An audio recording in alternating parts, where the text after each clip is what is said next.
Got it. Perfect. Give it a second for it to propagate, and we'll get started.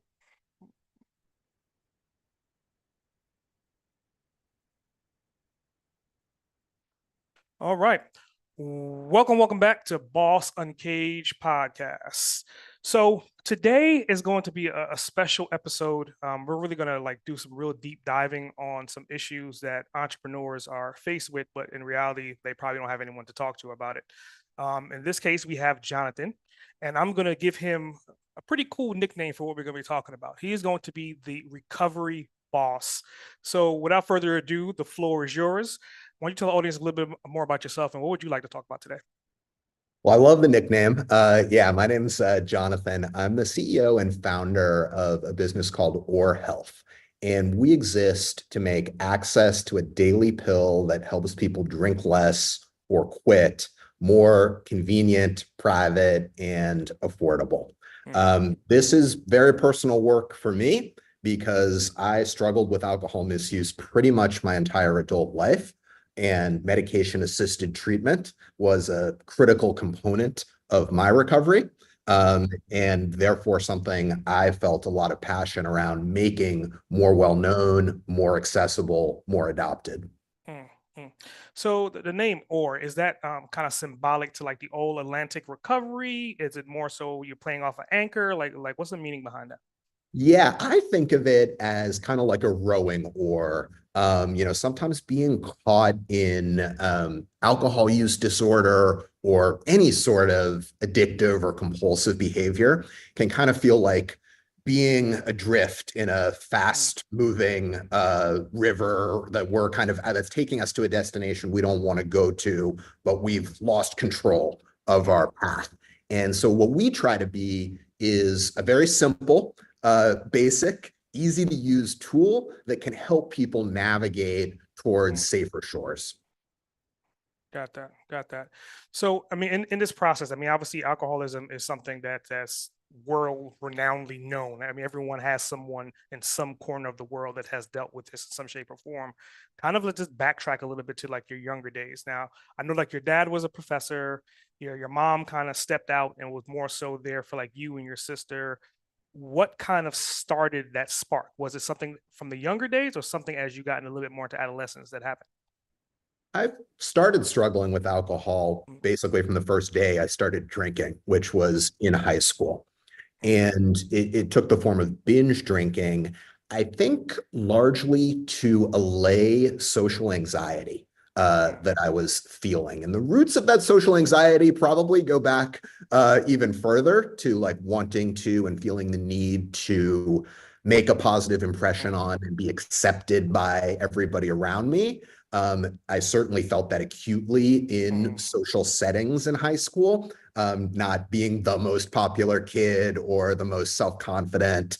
And you kind of put all those elements together, high school party plus social anxiety plus alcohol at hand, and that turned into a dangerous recipe for me. Hmm. So I think that's definitely interesting because I mean, just talk about high school, for example. 'Cause I mean, everyone that's just say over 18, you know, at one time or the other, they've been in high school, hopefully graduated from high school. And in your high school days, I mean, you were pretty much, I think you were working on the newspaper, right, during your adolescence. So was that kind of like the start of like the stress factor to kind of lead to drinking, or was it just something that you had other friends that were drinking and you got on the bandwagon, and then it just became more of an addiction for you? Yeah, I think I was a pretty high performing high school student, Mm, academically and really engaged in and energized by extracurricular mhm, activities, including being editor of the newspaper and being on the mock trial team. But you're right, all of those things, academics, mm, extracurriculars came with some pressure. And for me, a pressure to be perfect mm, that was not really externally imposed. It was much more internally imposed. And I think that did lead kind of to, there's the expression work hard, play hard. I mm, think I took the play hard too far, mm, and kind of in those moments, those environments where, yeah, people were drinking, alcohol was present. That's what my high school is like, yeah. kind of just taking it to excess. Mm, mm. So, I mean, with that, I mean, do you think that also, like, you grew up in Los Angeles, so you think that environment was pretty kind of helped you with that? Like, alcohol was easy accessible, or was it something that, you'd go to a friend's house and their parents had the liquor there and you drank it? Alcohol was definitely easily accessible, whether it was from a parent's liquor cabinet Mm, or, enough people had fake IDs that we could buy it ourselves. And yeah, growing up, I mean, I think the reality is like their alcohol is almost omnipresent in our society. mhm, And so I think it's often everywhere. And so when someone's feeling social anxiety or wanting to take a relieve stress or whatever it is, it's not so surprising that the first thing they often turn to is alcohol. And then for some people, that can be a so-called gateway drug to other substances or behaviors. And then there are people like me who kind of like alcohol kind of fits, key mm, like a lock in terms of what was going on in my mind. And mm, I actually, have used very few other drugs because alcohol was just like, doing the trick for me, so to speak, mm, at least in the moment. Obviously, the consequences, began to stack up over the years. mm. So, like, this just progresses a little bit. So, high school and then going into college, your first degree was history, which honestly, like, why history? Like, why did you pick that major of all the things? I mean, you were talking about a couple of different things that you could have jumped into. Why did you select history of all of Yeah, I was always interested them? in politics and history as a way Mm, of kind of understanding how did we get where we are, with mm, the controversies or the challenges that we as a society face. Where did they come from? mm, What's what explains them? And so, found studying particularly American history to be really fascinating. And then also kind of a good fit for the things I was good at: critical thinking, writing, crafting an argument. I thought at that time I was going to be a lawyer, and so kind of history, or political science or something in that vein of the humanities is kind of the classic undergrad mm. degree. And so I can't say I use my history degree every day today, Yeah. but I do I hope I use the critical thinking and the writing skills. Hmm. So flipping the coin, then you switched from that, and then you jumped into getting a master's in business, an MBA. So obviously, that's when I would think some entrepreneur started scratching you on the inside to break loose. Like, I want you to kind of talk about that story. Is that a time to where your drinking subdued, or it became a little bit more increased? Business school was definitely a time of increased Mm, drink. It Many business schools have a culture of drinking. One of the main reasons people go to business school is to build a professional network, and that's really valuable. Unfortunately, sometimes the culture is that those connections are built mm, at events where free or low-cost mm, alcohol is available, and there's a permissiveness. It's mm, also a time where most people like me have been working for a few years and are kind of not taking a break necessarily, but don't have the day-to-day professional pressures. And so there's more room, time, especially like, you do a summer internship between your business school years, you hopefully get a job offer at the end of that internship. mm, Second year of business school is pretty relaxed. And so I had, some of the worst and scariest drinking incidents that second year of business school, including, needing to go to the emergency room because I was on the back end of having binged for several days, was feeling withdrawal symptoms when your body's become so dependent on alcohol that you then have withdrawal. And as one of those symptoms was like starting to hear voices. mm, And so safe to say, things were getting pretty rough in that phase. mm. So I mean, in this first, let's say 20 something years of your life, right? And let's say, correct me if I'm wrong. I think your mom's name is Diane. Like, Correct. if Yeah. I had an opportunity to sit down with her and she's watching this and she's seeing this happening, like, what do you think from a paternal or maternal standpoint, do you think that she was feeling in those moments, seeing you struggle with alcohol, but at the same time trying to move forward in life? Yeah, I know that it was, breaking her heart. I'm not a parent myself, but I know enough that, this is essentially any parent's worst fear is to see their child struggle in a self-destructive way. And I was doing that. Mm. She didn't have visibility into all of it. Was living 2,000 to 3,000 miles away. And, in many ways, in many aspects of my life was functional, even successful. So she didn't have total visibility, but certainly saw signs. Mm. And I think it's one of the most painful things someone can go through. Having an addiction is no fun. I can tell you that. But it may be just as painful, if not more so, to have a loved one who's struggling and not getting the help that they need.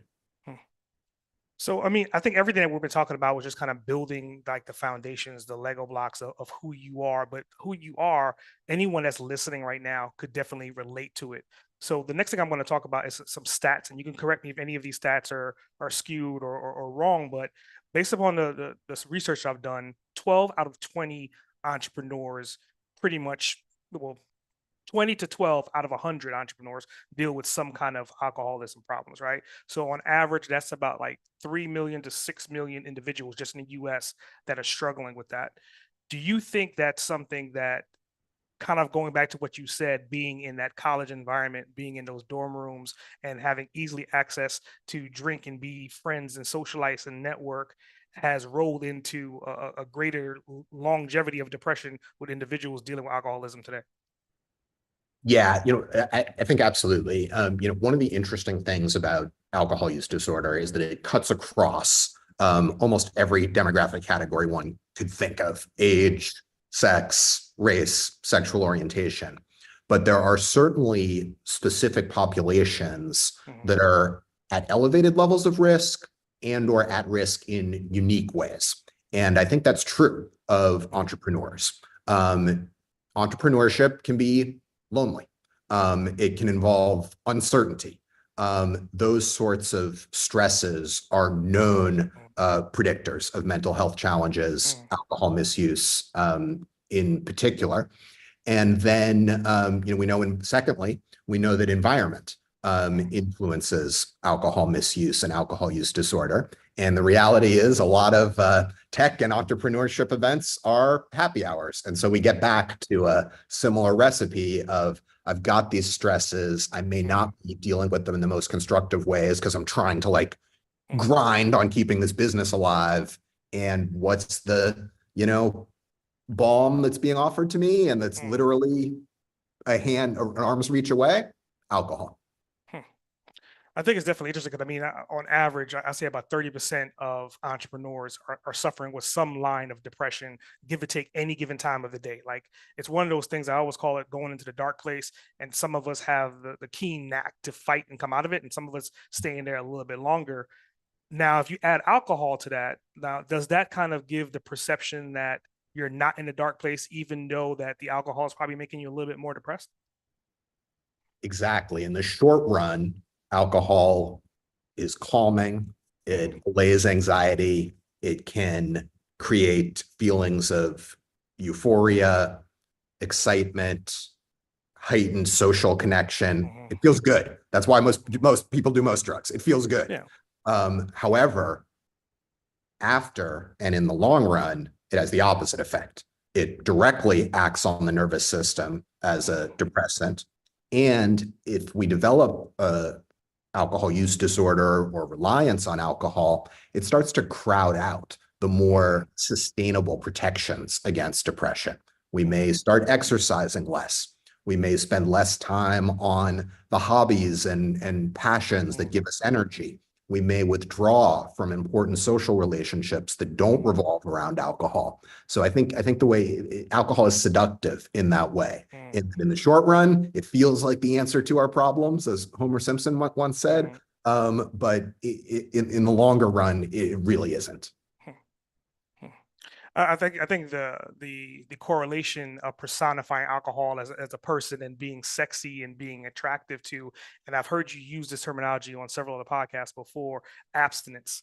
So I want you to kind of like pull that in, because I mean, obviously everyone understands sex, but how does abstinence kind of fall into the playground of going cold turkey with drinking? Yeah. So traditionally, folks who we used to call alcoholics, and now we might say they have alcohol use disorder. Traditionally, the prescription for an alcoholic was lifelong abstinence or sobriety, not one drop of alcohol.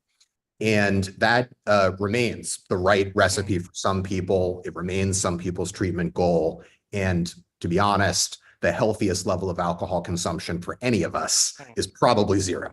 However, the field has evolved to recognize that moderation or cutting back is also a valid goal for those who are struggling with alcohol. That's the goal I myself have pursued and am pursuing. One of the most important moments in my journey was when I finally connected with a physician who listened to me with empathy and expertise, saying to him, I'm not interested in abstinence. I just want to drink a lot less. Do you have anything to offer? And to his credit, he, with a non-judgmental look on his face, said, we can work with that. And that's representative of where the field has come. So we now think of recovery from alcohol use disorder, not as abstinence, but rather as the remission of symptoms like the way alcohol is affecting our life and our health negatively. And that can be achieved with either abstinence or a dramatic reduction in consumption. So, I mean, that kind of leads us into like the services of what you do at OR. So just talk about the drug. What is the name of the drug, and how did you even discover the drug? How did you even get involved with the drug? Yeah. So OR Health, is a telehealth solution that makes access to medication to drink less or quit convenient. The main medication that's prescribed by clinicians on the platform is called naltrexone. And if you've never heard of it, you're not alone. It's a medication that's been around for 40 years, as long as I have, but is dramatically underknown, underprescribed. Only about 2% of people with alcohol use disorder are prescribed any medication to help them drink less or to quit. The way that naltrexone works is it cools off the pleasure and reward we feel when we drink. And so makes it easier to stop after one or two rather than getting on that runaway train to way too many. And then over time reduces cravings so that it's easier to have days when we're not drinking at all. I had never heard of it throughout most of the years of struggling that we talked about. Despite working in healthcare and despite seeking treatment in a lot of places, it was only through good fortune that I connected with that doctor I mentioned who responded to my goals by saying, I think you should try this medication. I think it can help you drink less. So, I mean, with the medication, like I think one of the things I read about it is that patients need to be opioid free for at least 7 to 10 days before starting it. Why is that opioid a factor for this drug? Clearly done your homework, and I appreciate it because this is a very important safety watch out. It's the most important safety watch out relative to naltrexone. It's because what naltrexone does when it gets into your body is it crosses the blood-brain barrier, plugs up opioid receptors in the brain. Now, that works to help people drink less because it blocks opioids that your body produces when you're drinking, and so therefore interrupts the dopamine cascade that alcohol can set off. However, it will also block any opioid drugs that one is taking from binding to those receptors. So if you are taking painkillers that are opioid-based, like Percocet, prescribed by a doctor, they're not going to work in blocking the pain that they're supposed to. By the same token, if someone is using drugs like heroin or fentanyl and has a physical dependency on them, taking naltrexone can drive withdrawal from the opioids, which is painful and unpleasant. So that is the number one criteria that our doctors, our pharmacists on the platform are screening for to make sure that we're not prescribing naltrexone to people who use opioids. So I'm going to play devil's advocate right now, right? So yeah. I'm an entrepreneur. Let's say I had a stressful day. At the end of the day, I want to reach for bourbon, scotch, whiskey, whatever. Maybe I've had two or three, four too many drinks. The next day, I may wake up with a headache. I may wake up a little bit dizzy. I may wake up fatigued. I may wake up with anxiety. And so, what I'm listing is some of the actual potential side effects that the drug may give me, but it's also side effects of the alcohol. So, I want you to kind of like talk about the pros and cons. So, again, if I'm gonna maybe have some of these side effects, what's all the positives besides not being able to drink? Yeah, any prescription medication has the Mhm, risk of side effects. The most common with naltrexone are, as you were describing, nausea, tummy troubles, diarrhea, mhm, headache, in some cases, sleepiness, in some cases, mhm, wakefulness. We're starting to get down to the rarer ones here, but they're certainly mhm. possible. Yeah. The good news is those side effects do tend to dissipate over 1 to 2 weeks of use of the medication. Mhm, So we try to support people in kind of titrating up, taking with a meal, having some over-the-counter pink bismuth on hand, mhm, things like that, so that the side effects are not an ongoing forever mhm, thing. There's something that's survivable. The question of whether to begin any sort of treatment or kind of intervention for wellness, I think, mhm, like you said, has to be a weighing of the pros and the cons. Um, how much how big of a problem is mhm, alcohol causing in my life? If it's just the occasional, I don't feel so great in the morning, is that worth starting a new mhm, medication? I don't know, maybe not. If I am seeing damage to my physical and mhm, mental health, I'm not performing as well at mhm, work, I'm endangering key relationships, professional or social, then I think, the equation becomes a little clearer, mhm, which is, 1 to 2 weeks of some unpleasant side effects are probably worth it to mhm, reduce the role that alcohol plays in my life. What so many of our members say is that less alcohol leaves more room for more of everything that's important in life. mhm, And so it's not a silver bullet. There's no mhm, 100% guarantee. But if you're doing kind of, as entrepreneurs are good at doing, if you're doing a risk reward ROI calculation, mhm, like, the potential benefits of resetting one's relationship with alcohol dwarf the mhm, likely side effects. mhm. I think it's definitely interesting. So, like right now, I want to talk about like the business structure behind it, because I mean, obviously, people are familiar with pharmaceutical, they're familiar with supplements. Like, is your business set up to where you're just selling this one supplement, or is there any additional services that you can add on in addition to the supplement to help you stay in the black?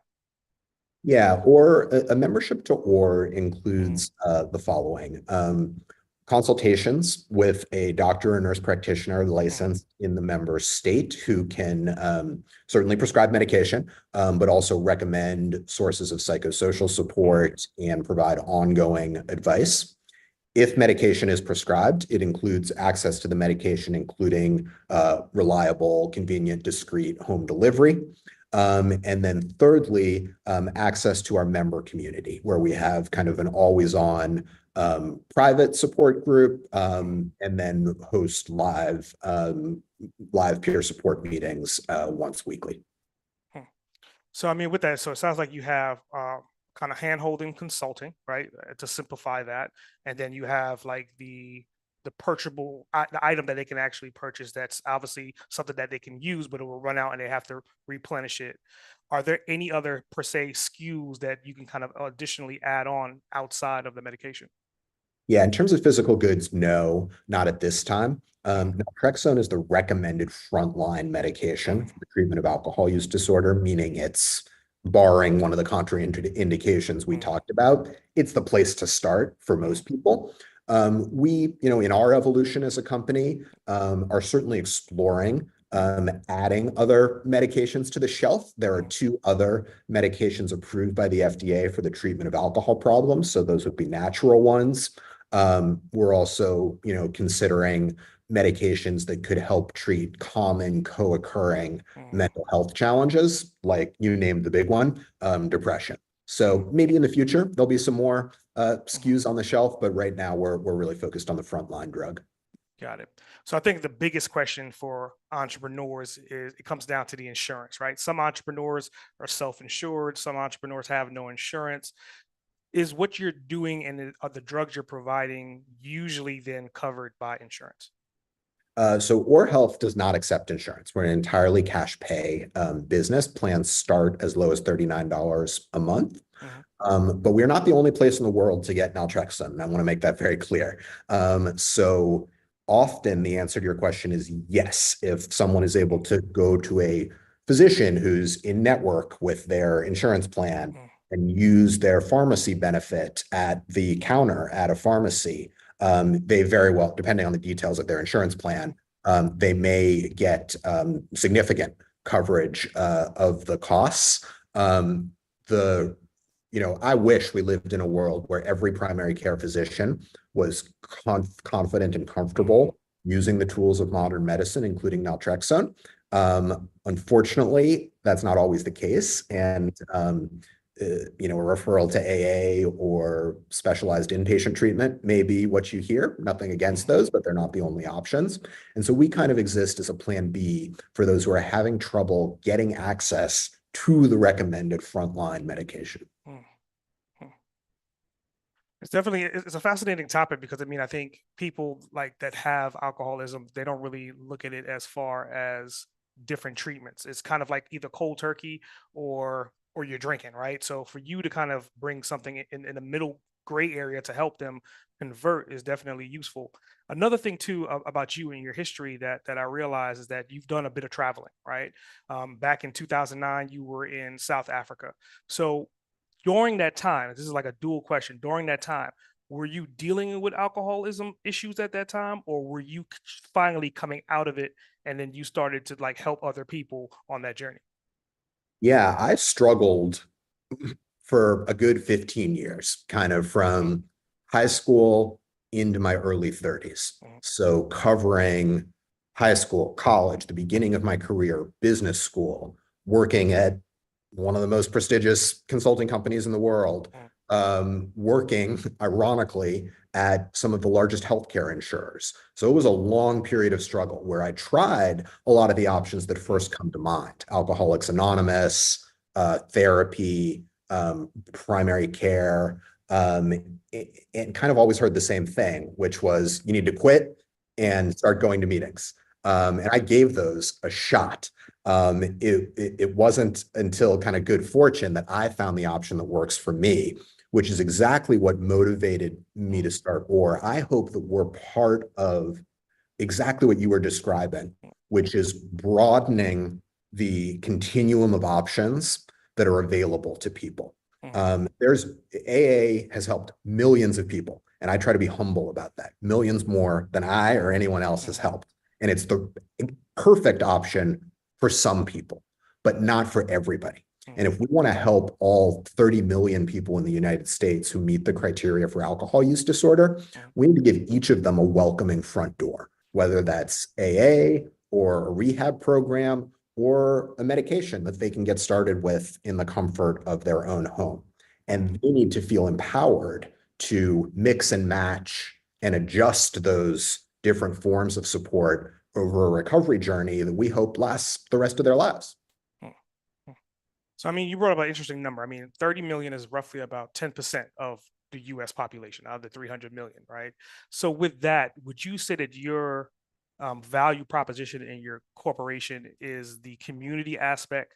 Because, again, everything else, like you said before, they can get the drugs somewhere else, right? Maybe they can go to AA, but with you, you have a membership portal or a membership to where people can kind of come together and help each other.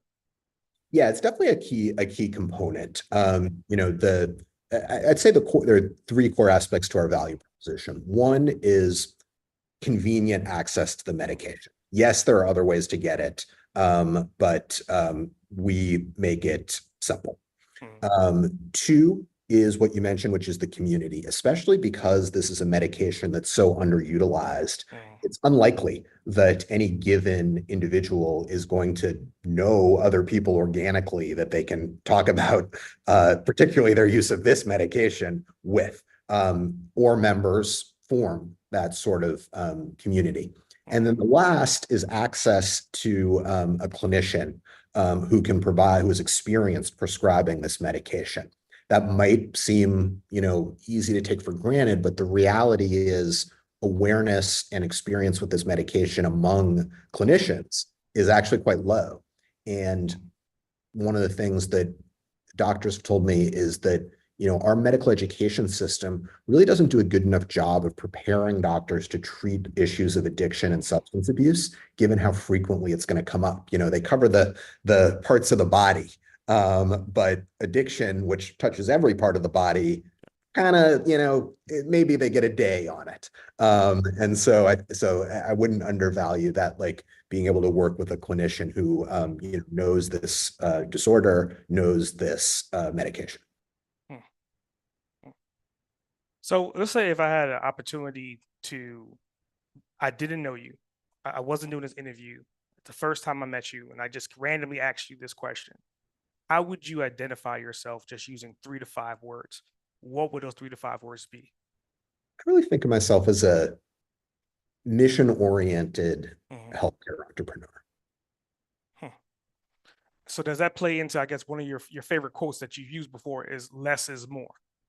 Does that fall into that? So I want you to kind of talk about it because there's a duality to it. I mean, obviously, less alcohol means more life, but what's the other side of that duality? Yeah, that's a phrase we use a lot at OR, and it has two meanings to me. One is the one you said, which is less alcohol so often opens up room in our lives for more of the things that really matter. The second is that for some people, a simpler way to get started yields more results. Sometimes in behavioral health, which I've worked in much of my career, we can let the perfect be the enemy of the good and try to push everybody who has a challenge into a comprehensive intensive treatment program with 6 different tracks to it and all the bells and whistles. And that's wonderful that that's available. But we also need simple options for those who just need a little bit of help to get going in the right direction. And so that translates to design principles in the way that we run our business, the way that we design our product, which is we want to make folks aware of all the options, but we don't want to require a lot of jumping through hoops. We want to practice medicine responsibly and make sure we're prescribing the medication to people who can benefit from it and not those for whom it's not a good fit. But we're not going to require 90 meetings in 90 days if you want to get started. So that kind of leads me to a secondary quote that I picked out from, I think, an article or something. I forgot where I found this one, but it was more so about do well by doing good. So I want you to kind of take that and unpack that for the listener as well. Yeah, it's something the principal of my high school was fond of saying. And I feel like I've tried to take that to heart throughout my career. I am not shy about wanting to do well for myself and my family in terms of having a successful career, and OR Health is a for-profit business. At the same time, I want to do well by helping people maximize their potential in life. And I think providing healthcare, particularly in the realm of behavioral health, is a very, very rewarding way to do that. And one of the things we talk about a lot at OR and really try to ask ourselves is, are we aligning our financial incentives with what's best for the member? We want to succeed when members make positive changes in their life. I think going into this, I want to kind of time travel back a little bit, and I want to kind of talk about your entrepreneurial insight and intuition. I mean, obviously you have the degree, and I want you to kind of talk about, is it something that, I know your dad, he was a consultant for local governments. And so was that kind of like the birth of your entrepreneurism, or is that something later on that you kind of just grew into? It's interesting. I, to this day, do not consider myself entrepreneurial by nature. Specifically, I'm quite risk averse by nature. And quite genuinely loved working within large companies. Sure, there was some bureaucracy in politics, but I found it very exciting to be able to tap into and bring together different areas of expertise.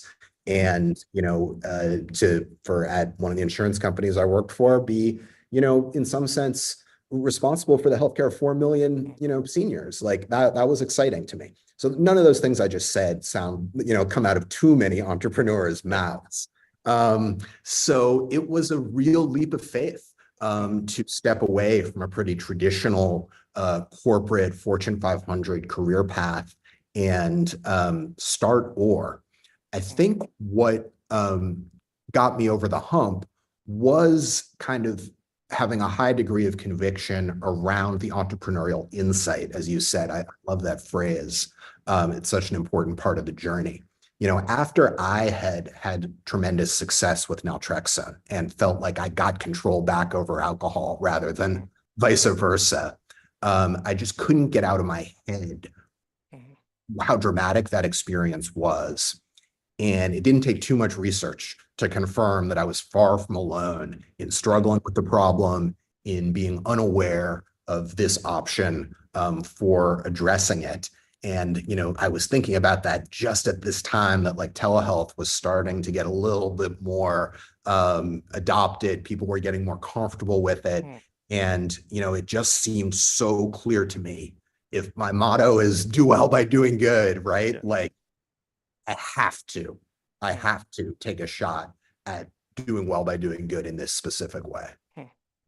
So let's play off of this time travel thing again. If you had an opportunity, right, to do well and do good by yourself, considering that you had a hard time with alcoholism in your earlier days, in that time frame, when could you remember some time that you would love to go back and smack that bottle out your hand or stop at that first drink to kind of help that path go in the right direction a lot faster?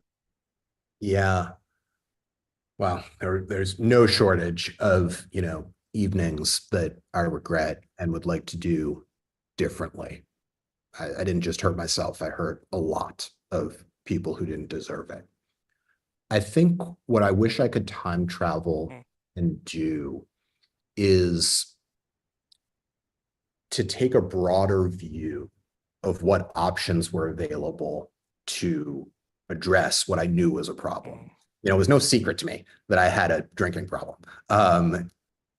I think where I fell short was taking for granted that I knew what all the options were.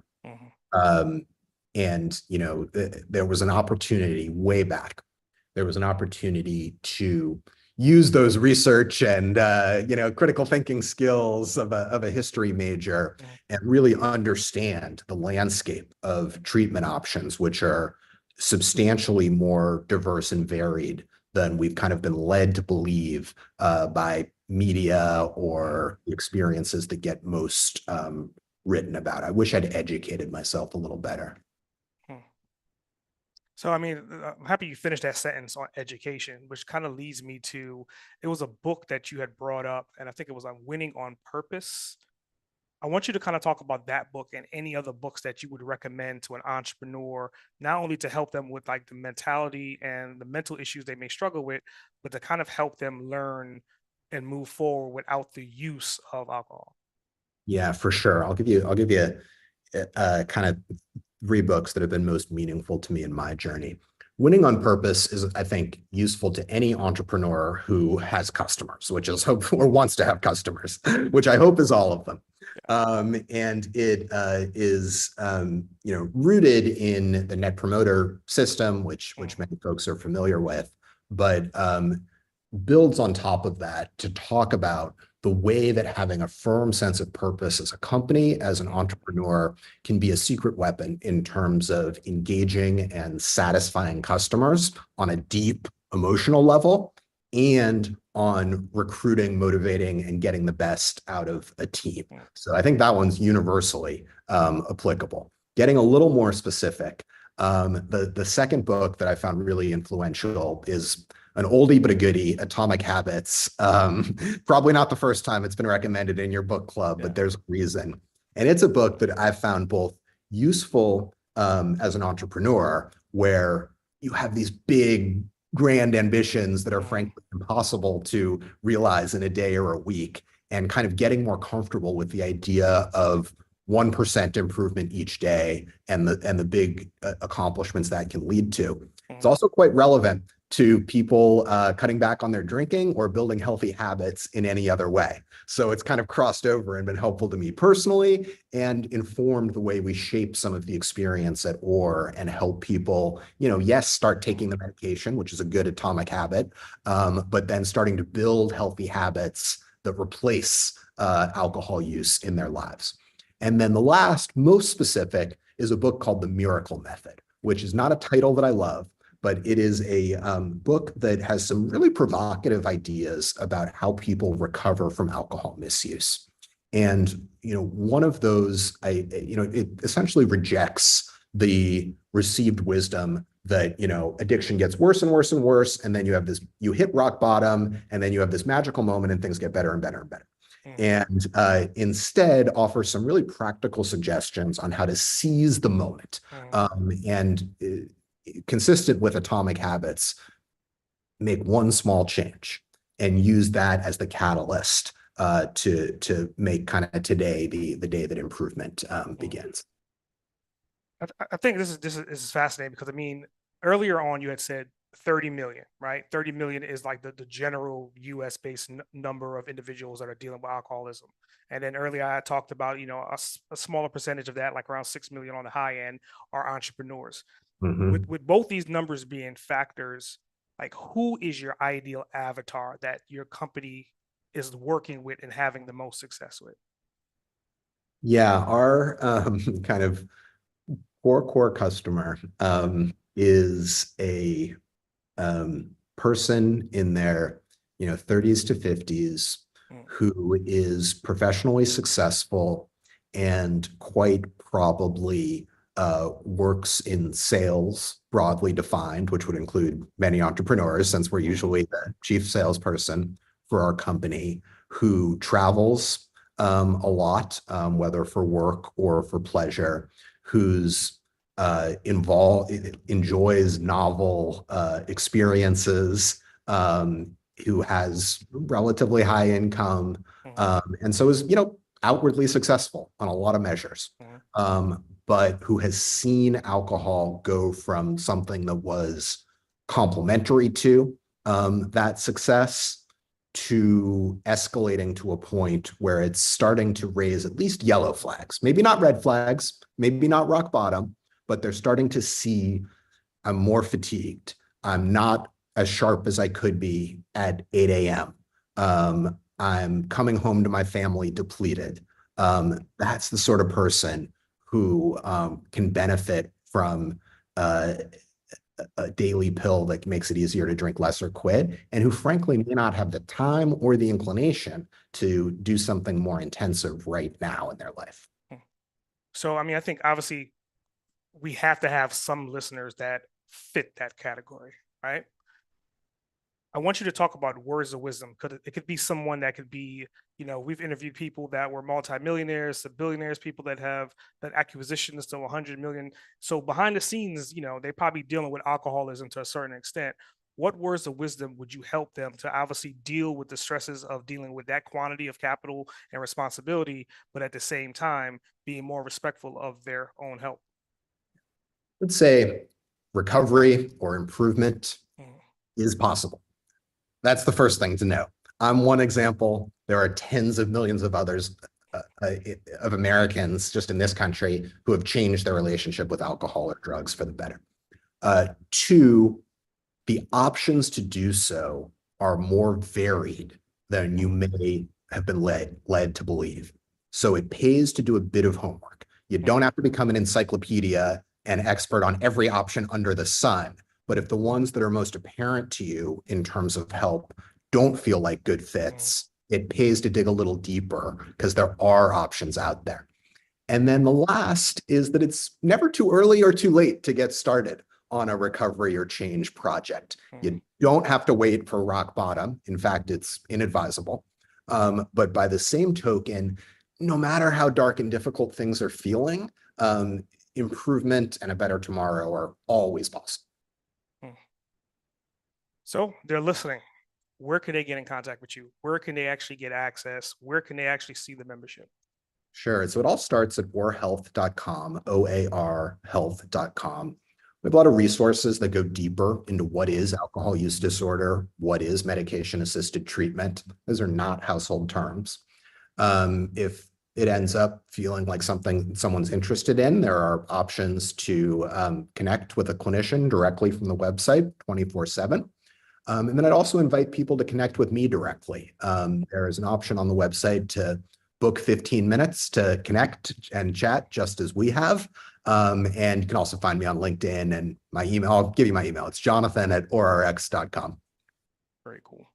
So I got a bonus question for you. And I think for you, it could be pretty interesting considering the topic that we're talking about. But if you had an opportunity to spend 24 hours with anyone, it could be someone that you've met, someone from your past, someone that's dead, someone that's alive, the sky's the limit. Who would that person be and why? That is a tough one and one I've thought a lot about. The answer is, I would spend 24 hours with one of my four grandparents. I really never got the chance to get to know any of them closely. And I think it'd be interesting. It appeals to the historian in me, but it also feels like kind of a piece of my history that I don't quite understand. And so I would really value the opportunity to learn about them and see who they were and maybe draw some conclusions about how, their life is linked to mine. What would you say to that one? Have you answered that question on this show? To be honest with you, I mean, I've done about 500 episodes. I can't remember if I answered it or not, but I think in the early days I probably did. Right now, and where I'm at, I would say definitely probably someone that was a nomad, someone that traveled. Not to say Christopher Columbus because that's a whole nother ball game by itself, but someone that's like was in one country and then went to another country and then still went to another country, and I want to kind of figure out the why. Because again, I think we're natural nomads, but at the same time, people get complacent in the locations of where they are. They'll dig roots, and then they won't really potentially move out of that, considering that the world is so small in the vast universe that we live in. So That is a really interesting. I'm sure that would be fascinating. We kind of forget how much our modern lives have evolved from our origins. yeah. I mean, it's kind of like we've progressed, but in reality, we wouldn't be where we are if our ancestors didn't travel and move and progress. And again, technology has made that a little bit harder per se for someone to have the needed requirement to travel. But ideally, still traveling is, I think, something that humanity needs in a whole. Yeah, well said. Yeah. So going into like say you have an opportunity, say your four grandparents are there, right? They're sitting down with you right now. They could look like Jedi Yoda's kind of transparent, glowing halos, and you have an opportunity to tell them your most significant achievement to date. What would that achievement be? I feel really proud that I've taken my personal recovery journey and used it to help others take a first simple step towards a better relationship with alcohol. As you know, there are moments in any entrepreneurial journey where one feels beaten down and Yeah. demotivated. And so it's so important to find kind of our sustainable sources of energy. And the one that I've found in OR is, just reading one member story in those moments and remembering that while there are headaches and challenges from day to day, we, have helped real human beings, individuals, make dramatic transformations in their lives. The mother who says, I'm back to being the mother I know that my kids deserve. So I think that's what I'm proudest of. I think it's definitely interesting. I think this is one of those episodes to where hopefully it helps an entrepreneur realize that maybe AA is not for them, right? Obviously, alcohol is not the best solution, and now you're bringing this new solution that's not particularly new, but it may be new to someone to give them opportunity to understand that it's not clearly black or white. There is some gray area in between. Yeah, if we've introduced this option to one person who can benefit from it, then I think that has been a really valuable use of time. And I got to say, I really appreciate your using the platform that you have to do that. Yeah, well, I appreciate that. So going into closing, what I usually like to do is give whoever I'm interviewing an opportunity to become the host of Boss Uncaged, and I become your guest. So the show is yours. I'm your guest. Do you have any questions for me? Why did you start this podcast? Several different reasons. Primarily, I had a stroke back in 2018. I was trying to figure out like my next nuances. My girlfriend at the time, who's my wife right now, was like, "Okay, well, what are you going to do? How are you going to do things differently?" And she's made the sound advice to say, "Why don't you step in front of the limelight? Why don't you step from behind the curtain and see what happens?" So, podcasting was like the tool and utensil for that. And then in addition to it, it became more of a legacy tool. I mean, I could totally see my grandkids or my great grandkids 100 years down the road listening to our conversation, and potentially maybe one of them may have alcohol problems, and then this episode, as evergreen as it's going to be, could potentially help them down the road. Totally. That's really cool. Second question. I think you said you've interviewed what, 500, done 500 of these or so? All right. So Yeah. you've seen a lot of entrepreneurs. You probably can kind of like pattern match, and I remind you of some and less so others. Um, what advice would you have for me based on what you've learned about our business and me Mm. personally? I think earlier on in the conversation when we were talking about like general SKUs, not to say you're like a Walmart or anything like that, but I just thinking not necessarily, and again, this is not particularly on the health side, is just from the business strategy side, is compounding those SKUs, the Mhm. transactions. So I mean, obviously, I think you have a drug that definitely works, but what can support that drug? What else can you? And I think for you, being that you've done some traveling, I would think maybe adding like travel to that as well, Mhm. which I brought Mhm. up earlier.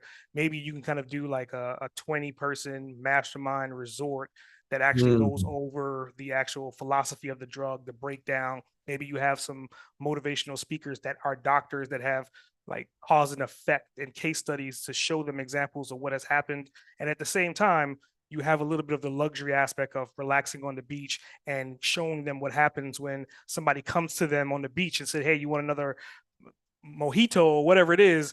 And like, how do you then realistically then help them say no to that, even though that they're craving it? Yeah, fantastic. I think that's right on, and really good advice to put into the mix as we kind of think about what's next for us on the product front. Last last question. You mentioned that it's now been 5 or 6 years since your stroke. How has the recovery from that, the any lingering trauma from that, how has it affected your life and your career? Before I was fearless, and now I'm even more fearless, if that it makes makes sense. It's Wow. like, so I mean, being risk adverse, I would say it was never really in my forte. I'm always willing to take a risk, but it gave me an opportunity to realize that the statement that's so cliche that life is short, Mm, embrace it and enjoy it, within what do I do every single day? So for me, I have to take some kind of action towards a general goal and make it even a small step every single day to get to that end result. So that way, at the end of it, either I'm leaving a legacy or I'm leaving this content, but I'm leaving behind something. And my journey or my time here was not just here for no reason. And the fact that I made it through that recovery, which wasn't easy, which dealt with depression, going to that dark place. I'm a native New Yorker, which you're in Brooklyn as well. Being able to speak fast is something that we do. And so for like about 12 months, I was literally speaking like I was from Louisiana. I had this slow draw. My mind was really quick, but my mm. speech was slow. So I'm talking and my mind's like, hurry the hell up, hurry the hell up. It was the most frustrating aspect of that recovery. But again, coming out of that gives me opportunity not only to tell that story, but to let whoever else is dealing with their stresses and dealing with whatever hurdles, that there's always another way. And it comes first by being mentally strong. That's really inspiring. I have a friend who recently is earlier on in the journey that you just described, and it's inspiring to hear your reflection on it and just to see where you are and the way that it's in some ways affected your mindset and your life for the better. That's all the questions I have. Yeah, yeah. Well, I mean, I think we're at time, so I definitely appreciate you coming on the show today. I think it was something that was definitely needed, something that we have not spoke about on the show before, and obviously just understanding the business behind it, but more so for entrepreneurs that are dealing with that dark place, dealing with depression, and using alcohol as the crutch per se is not the core answer, and there's a better solution out there. And Jonathan has brought that to your attention, so take heed and take notice of it.